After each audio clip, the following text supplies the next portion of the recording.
doing, guys? So back in the workshop again, and this time we're looking at a Bosch CX Performance Motor with the dreaded creak. Now I've had a few of these, and generally it's normally either the bearings at the end that have gone dry, or it could be the inner drive sleeve there on the shaft runs on a bush, and the seal that sits in that ain't very good, and you can get water and all sorts of stuff in there. And it's like a pedal. When the DU bush dries out, every time you load it up you get a creak. In this video what we're going to do is we're going to pull it apart. I'm going to sort of show you bit by bit as they come apart, so you can get to see what's inside one of these, and as we go along we might even identify some problems. So let's get into it, eh? And there we go. So first stage, get the cover off.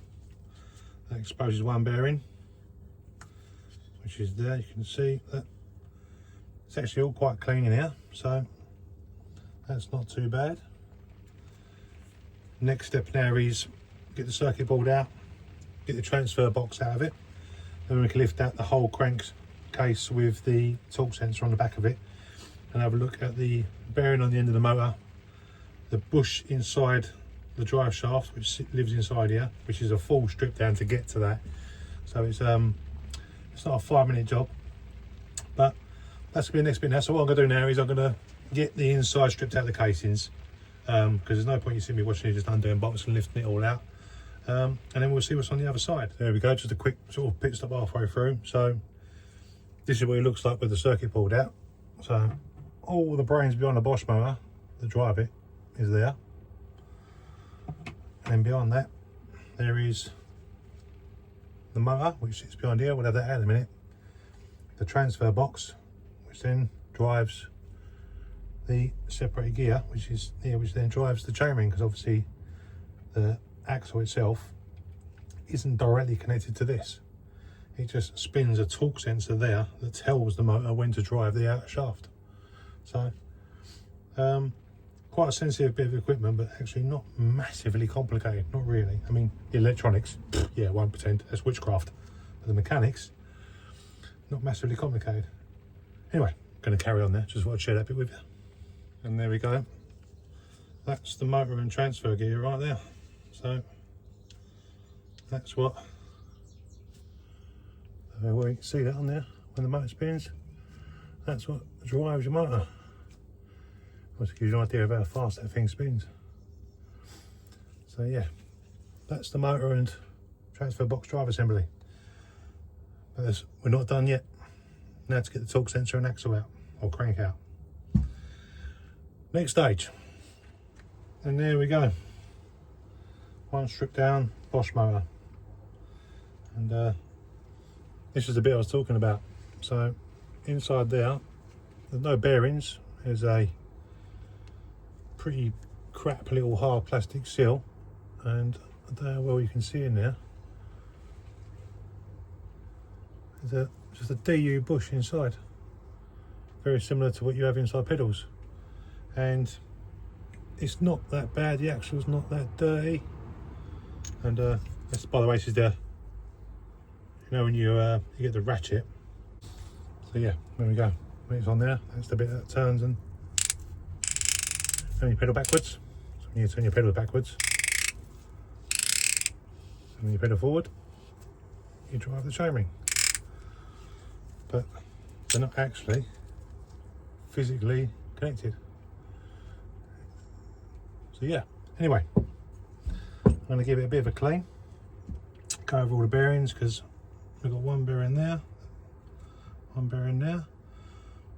They don't feel bad, so I don't think they're going to need changing at all, because that sometimes can cause a creak. I'm going to give that a clean out, because that is very, very dry in there. Put it back together again, and then put it back in the bike, and we'll see what happens. So yeah, that is a Bosch Gen4 stripped down. Not a lot to it really, is it? I'm going to give this a clean, and then we're going to start putting it back together. Actually, little correction, that bearing in there is ceramic, it's not DU. But even still, when it runs dry, it can make a noise. You can see there that there's one at that end as well. Anyway, just thought I'd correct that because it's not a DU. DUs are a resin. They are ceramic. Another nifty little trick I do as well, and I'm putting these back in, very similar. It's actually sort of something you pick up from doing forks and stuff, is on that seal that sits near the shaft, is basically just sort of backfill it with suspension grease, because one, it's low friction, but two, it's really good at keeping water out. So that'll help keep the inside of that nice and dry. And yeah, there we go. Right, so all I've done now is I've given the transfer box a bit of a top up of grease, gear grease, and that's ready to go. If any of you old school out there used to remember the old Tamiya remote control cars, this reminds me of them. You just have to grease the gearboxes and put them together. It's cool. Anyway, digressing. Right, this is the fun bit. When I say fun, that's sarcasm. The magnet, this has got strontium magnets on this, inside there, and that's how it works. That coil basically has a magnetic phase that runs round, and these magnets get pulled round with it, and that's how the motor works. Strong. And when you put these back in, you've got to be so careful, because this thing will grab your fingers without even thinking about it. And I'm being, I don't know, foolish, brave enough to do this while you're watching. So here we go. The way to do it, you can, or what I am going to make as well, is some guide pins to screw into here, so I can basically slide it down the pins and drop it, which is how we'd normally do things like gearboxes and stuff in the car world. But I ain't got that yet, so we're ad-libbing. So drop the screwdriver in there, that on there like that. Get my fingers out of the way, because once this magnet engages like that, there is no messing about. And that's the motor back in. Yeah, nasty buggers if you get your finger stuck underneath one of them. And trust me, when it comes to taking it out, it doesn't just lift out. You have to get right angle pick like this and ease it up and then lift it out. But anyway, that's the motor back in. So here's a cool trick as well. So if anyone's doing one of these and is watching this to sort of try and have a go DIY, you probably get to a point where you're trying to get the clutch to gear on, right? It doesn't matter what you do, you'll go that far and it won't go anymore. It just blocks out. That's because there's a spread clutch, which is those little bearings inside there. And the whole point being is when you rotate them a certain way, they grow outwards and they grip the shaft. That's how that locks. Go backwards, but obviously you can't go backwards because it's a worm gear. So, how'd you get that on them? Playing cards. Right? Try and show you how to do this. You make a cylinder with one. So roll it up. Right? And then same again around the other way with the other. Bear with me with this. Right, see what I'm doing? Right. Slide them inside the bearing. So basically, you've made yourself a sleeve, right? You've made yourself a rudimentary bearing compression tool. And then all you do is slide the cards over the shaft so they hit the little recess. Alright, there, well, you can see that from here. And when you slide the bearing down, it will normally, maybe look like a lion there, isn't it?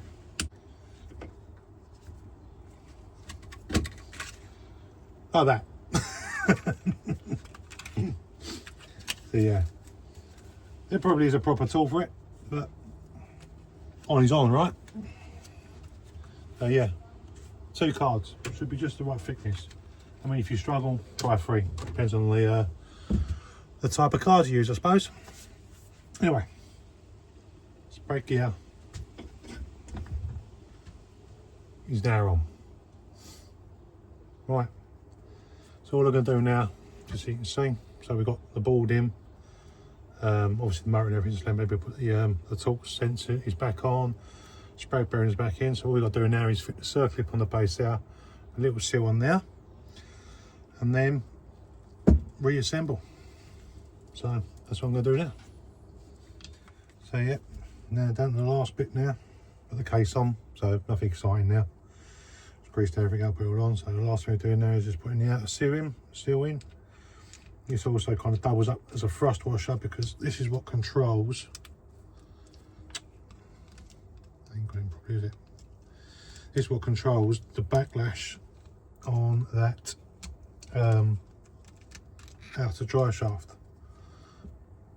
So this is the one that stops basically that sliding up and down.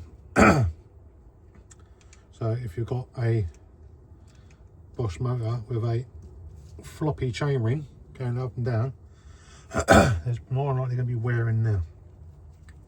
And what I'm saying is a little C clip. Sorry, guys.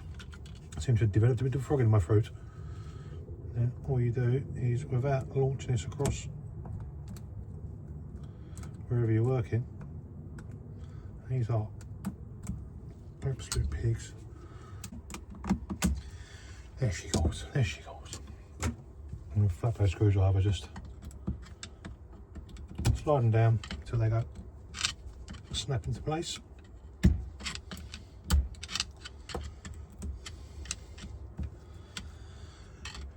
If it doesn't, like this one, where the drive gear is slid down slightly, a little flat blade screwdriver, just lift the gear up slightly and you hear that?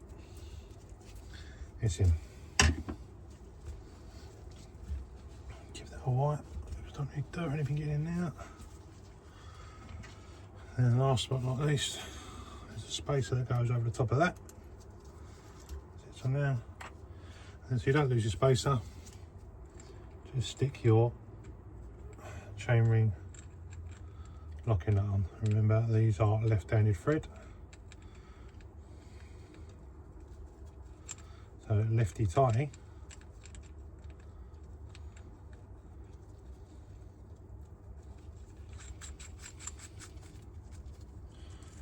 That's it.